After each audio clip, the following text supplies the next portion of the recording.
आमर ये गोटे केस जो थे कि आमर सोनपुर रो बैंक ऑफ बड़ौदा ब्रांच ये 2019 रु 2021 भितर 2 वर्ष भितर प्राय 65 फेक गोल्ड लोन माने पितल देकी लोन नहीं थिले जोटा कि सुना ऋण ताकू करथिले जो 52 लक्ष 83,100 टंका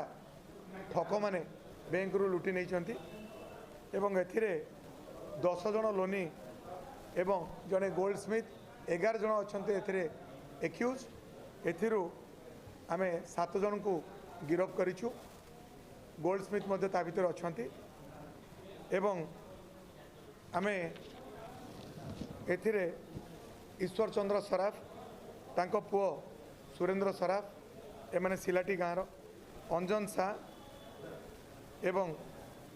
हजारू साहू डाक्तर सेठ रामचंद्र बनिया जयनारायण महाराणा एवं स्वर्णकार जयनारायण बनिया एमती है कि ये लोक मानक आमे गिरफ्त करिछु जो माने कि नकली सुना बा पितल देई बैंक रु गोल्ड लोन नहीं थिले एवं ये जो सुनारी